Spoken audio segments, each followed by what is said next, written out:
تاریخ اس بات کی گواہ ہے کہ انقلاب فرانس کے 10 سالوں کے دوران فرانس میں غربت اور بے روزگاری اپنے عروج پر تھی۔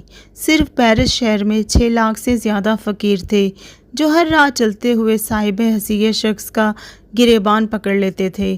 اس لیے فرانس میں بھیک مانگنے کے آداب کے حوالے سے ایک ایسا قانون نافذ کیا گیا جس کے تحت کوئی بھکاری صرف آواز لگا کر، گا کر یا ہاتھ پھیلا کر مانگ سکتا تھا، لیکن اگر وہ کسی شریف شخص کے دامن کو تھامے گا تو یہ ایک قابل دست اندازی پولیس جرم ہوگا۔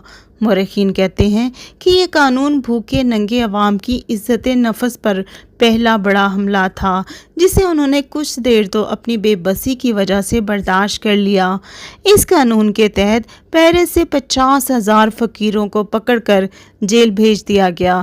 اس کے باوجود غربت اتنی بڑھی کہ چند سالوں میں ملک بھر میں ایسے فقیروں کی تعداد 10 لاکھ تک جا پہنچی۔ لوگوں نے کئی سال اس غربت و افلاس میں گزارے، لیکن ان میں نسل در نسل اس قانون کے خلاف غصہ پروان چڑھتا رہا۔ انگلینڈ کی حالت بھی فرانس سے مختلف نہ تھی، بلکہ وہاں فرانس سے کہیں زیادہ غربت اور بھوک تھی۔ اس دور کے دانشوروں نے جس انگلینڈ کا نقشہ کھینچا ہے وہ اس قدر دردناک ہے کہ لوگ جانوروں کی کھالیں ابال کر سوپ بناتے اور اس بد مزہ پانی سے پیٹ کی بھوک ختم کرتے۔ لیکن انگلینڈ میں فرانس کی طرح کا خوفناک خونی انقلاب نہیں آیا۔ مشہور مورخ اور فلاسفر ول ڈیورنٹ نے اپنی مشہور کتاب تاریخ کے ہیروز آف ہسٹری میں انگلینڈ میں انقلاب کے نہ آنے کی وجوہات پر لکھا ہے۔ اس کے مطابق 2 ایسے تاریخی فقرے ہیں جنہوں نے پورے فرانس کے مفلوک الحال لوگوں کو بری طرح مشتعل کر دیا اور عوام اپنی اس توہین کا بدلہ لینے کے لیے سڑکوں پر نکل آئے تھے، جبکہ انگلینڈ میں کوئی ایسے فقرے بولنے والا پیدا نہ ہوا۔ پہلا فقرہ پیرس سے تقریباً 23 میل دور 9 تعمیر شدہ خوبصورت ورسٹائل محل میں آباد فرانس کی ملکہ میری انٹوائنٹ جین کا تھا کہ جب اس سے کہا گیا کہ فرانس کے لوگ بھوک سے مر رہے ہیں اور انہیں روٹی تک میسر نہیں، تو اس نے طنز کرتے ہوئے کہا تھا کہ جنہیں روٹی نہیں ملتی وہ کیک کیوں نہیں کھاتے۔ یہ فقرہ تمام انقلابیوں کی زبان پر عام ہو گیا اور پھر پیرس کی گلیوں میں ان لوگوں کا غصہ دیکھنے والا تھا۔ ہجوم نے شہر کے بیچوں بیچ ملکہ پر مقدمہ چلایا اور اس کے سامنے اس کے خاوند بادشاہ لوئی کو موت کی سزا سنا دی گئی۔ اس دور میں موت ایک بہت بڑے چھرے سے ہوتی تھی۔ مجرم کو ایک چبوترے پر اوندھے منہ لٹا دیا جاتا تھا اور کئی فٹ بلندی سے چرخیوں پر گھومتا ہوا چھرا نیچے گرتا اور گردن اڑا دیتا۔ بادشاہ لوئی کو اس کی سواری میں اس چبوترے تک لایا گیا، لیکن ملکہ سے غصے کے اظہار کا عالم یہ تھا کہ اسے حکم دیا گیا کہ وہ اپنے ان گارڈوں کے سامنے کپڑے تبدیل کرے۔ وہ گارڈ جو کبھی اس کی ڈیوٹی پر مامور ہوا کرتے تھے، اس نے سیاہ ماتمی لباس پہننا چاہا جو کہ بیوہ عورتیں پہنتی ہیں، لیکن اسے اس کی بھی اجازت نہیں دی گئی۔ اس کے خوبصورت بال مونڈ دیے گئے، اس کے ہاتھ اس کی پشت پر اس سختی سے باندھے گئے کہ وہ درد سے بلبلا اٹھی۔ اسے گھاس لے جانے والے ایک ریڑے پر بٹھا کر سرے عام عوام میں سے گزارا گیا۔ جس جلاد نے اس پر چھرے کو چلانا تھا، اس کو بھی اسی ریڑے پر ملکہ کے ساتھ ہی بٹھایا گیا۔ اسے جب 16 اکتوبر 1793 کو 12:15 پر چھرے کے نیچے ذبح کیا جانے لگا تھا تو اس متکبر اور رعونت والی ملکہ کے منہ سے نکلا، مجھے معاف کر دو، میں نے ایسا جان بوجھ کر نہیں کہا تھا۔ ایسا کرتے ہوئے اس نے اپنا سر آگے بڑھا کر جلاد کے پاؤں پر رکھ دیا۔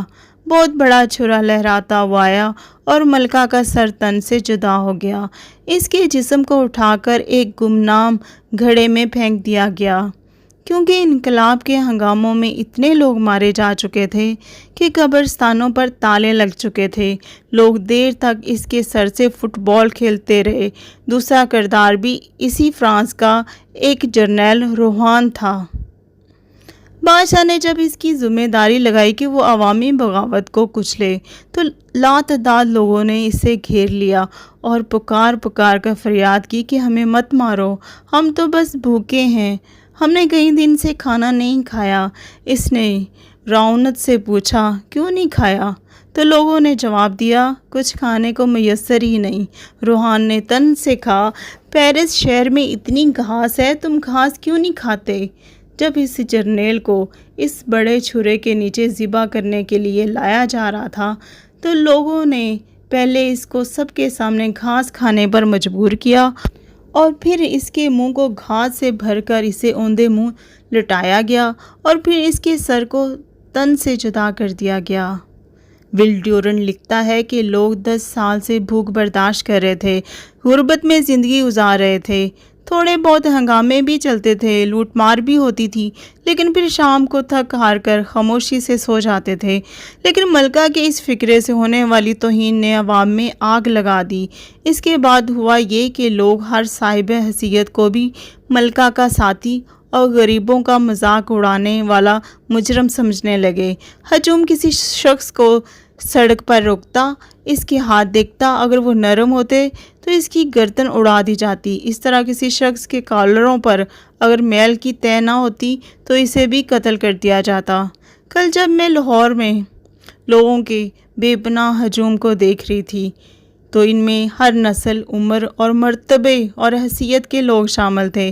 ایسے لوگ جنہیں 2 وقت کی روٹی کے علاوہ بھی بہت زیادہ آسائش حاصل تھی، ایسے بھی تھے جو شاید 2 وقت کی روٹی بھی مشکل سے کما پاتے ہوں۔ بچے، عورتیں، سب تھے، لیکن یہ لوگ نہ تو روٹی کے لیے نکلے تھے اور نہ کپڑے اور مکان کے لیے۔ یہ 22 کروڑ لوگ گزشتہ کئی سالوں سے مہنگائی کا عذاب بھی سہ رہے تھے۔ انہوں نے گزشتہ 2 دہائیوں لوڈ شیڈنگ میں بھی گزاری۔ ان میں سے لاتعداد لوگ بے روزگار بھی تھے، لیکن کل کوئی اپنے ان دکھوں پر احتجاج کرنے نہیں نکلا۔ ہر کسی کی زبان پر ایک ہی فقرہ تھا، ہماری توہین کی گئی ہے۔ پاکستان کی 70 سالہ تاریخ میں کبھی ایسا احتجاج نہیں ہوا کہ لوگ ایک دم ایک ساتھ پاکستان کے کئی 100 شہروں میں سڑکوں پر نکلتے ہوں اور پوری دنیا کے ممالک میں موجود پاکستانیوں نے بیک وقت احتجاج کیا ہو۔ پاکستان میں 1977 میں ایسی حالت پیدا ہوئی تھی، لیکن وہ بھی ایک دم نہیں۔ 1 ماہ بعد 9 اپریل کو پنجاب اسمبلی کے سامنے عوام بھپرے تھے، لیکن 9 اپریل 2022 تو حیران کن تھا۔ لوگ خوفناک حد تک غیظ و غضب لیے ہوئے تھے۔ کچھ عرصے بعد یہ ہنگامے ختم ہو جائیں گے، تو اگر کسی نے اس کی تاریخ مرتب کی تو فرانس کی ملکہ میری کی طرح شہباز شریف کے اس فکرے کو ضرور ہنگاموں کی بنیاد بتائے گا کہ بھکاریوں کو انتخاب کرنے کا کوئی حق نہیں۔ Beggars are not chooser. دنیا کے معاملات میں تمام عزت دار لوگ اپنی ضروریات کے لیے زندگی میں بھیک ضرور مانگتے ہوں گے، لیکن پھر بھی کوئی بھکاری کہلانے کی توہین برداشت نہیں کر سکتا۔ یہی تاریخ کا سبق ہے، جلد سیکھ لو تو اچھا ہے۔ یہ لوگ کون ہیں؟ یہ کہاں سے آ گئے؟ حالانکہ میں سوچ رہی تھی ماہ رمضان ہے، لوگ افطاری کے بعد تھک جاتے ہیں، مشکل ہی کچھ لوگ سڑکوں پر نظر آئیں گے، لیکن عوام کا ایک سمندر نکل آیا۔ چھوٹے بڑے تمام شہروں میں بچے، بوڑھے، نوجوان اور خواتین سب نے مل کر کہا، ہم غلامی نہیں کریں گے۔ یہ لوگ صرف عمران خان یا تحریک انصاف کے لوگ نہیں تھے، بلکہ پاکستانی تھے۔ کئی لوگوں کے ہاتھ میں پاکستانی پرچم تھا اور ان کے مطابق وہ مختلف سیاسی جماعتوں کے کارکن ہیں، مگر اس وقت وہ پاکستان اور اپنے ملک کی سالمیت، ملک کے وقار کے لیے باہر نکلے ہیں، کیونکہ ہم بیگرز نہیں ہیں، ہم خود مختار قوم ہیں۔ وہ سامراجیت کے خلاف کھڑے ہیں، وہ ایک نظریے کی بنیاد پر اکٹھے ہوئے ہیں کہ ہم بھکاری نہیں ہیں اور نہ ہی بھکاری بننے کی خواہش رکھتے ہیں۔ مان لیجئے کہ اب ہم ایک ہجوم سے نکل کر ایک قوم بننے کا سفر طے کر رہے ہیں۔ اس وقت ساری دنیا دیکھ رہی ہے کہ پاکستانی عوام اور ان کا جذبہ، ان کے حوصلے چٹانوں جیسے ہیں، یہ جھکنے والے نہیں ہیں۔ دہشت گردی کی وجہ سے ہم نے لاکھوں جانیں قربان کی اور اس وقت پاکستانیوں میں کوئی خوف موجود نہیں ہے۔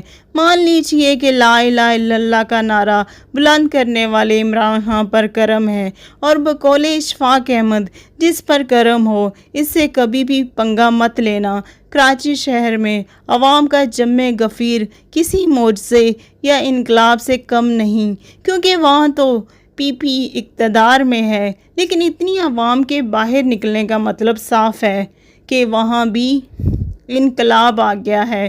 دل کہہ رہا ہے کہ کراچی والوں کو کھلے دل سے خراج تحسین پیش کروں۔ We are not your servant. سامراجیت کے خلاف پورا پاکستان باہر نکل آیا اور سامراجیت مرد آباد کے نعروں سے سارا پاکستان گونج اٹھا۔ جو حق کے راستے پر چلنے لگے ان کے ساتھ آسمانوں کے مسافر شامل ہو جاتے ہیں اور زمین والے بھی اسی قافلے کا حصہ بن جاتے ہیں۔ عمران خان کی کئی غلطیوں کے باوجود حق کا راستہ ہی اس کی کامیابی اور عزت کی وجہ ہے۔ لوگ جیت کر بھی ہار گئے اور وہ ہار کر بھی جیت گیا۔ میں پہلے بھی کہہ چکی ہوں کہ اس ملک کے سیاستدان تو غدار ہو سکتے ہیں لیکن عوام کبھی غدار نہیں ہو سکتے۔ ملک سب سے پہلے، جماعتیں بعد کی بات ہے۔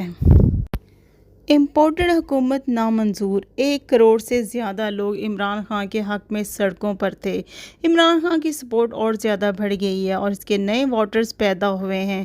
خیال ہے کہ عمران خان 2 کروڑ سے زائد ووٹ لیں گے، یہ کہنا ہے ہارون رشید کا۔ امپورٹڈ حکومت نامنظور جس آدمی پر 16 ارب اور 8 ارب روپے کی کرپشن کے کیسز ہیں، اسے جو بھی وزیر اعظم سلیکٹ اور الیکٹ کرتا ہے، اس سے بڑی ملک کی توہین نہیں ہو سکتی اور اس ملک کے عوام یہ توہین بالکل بھی برداشت نہیں کریں گے۔ وہ سڑکوں پہ آئیں گے، بلکہ آ چکے ہیں۔ پوری دنیا میں جہاں جہاں بھی پاکستان ہے وہ سڑکوں پر ہے۔ ایک ریولیوشن، ایک انقلاب کی فضا بن چکی ہے اور یہ لوگ کہہ رہے ہیں کہ ہم جان سے جا سکتے ہیں لیکن ہم یہ توہین برداشت نہیں کریں گے۔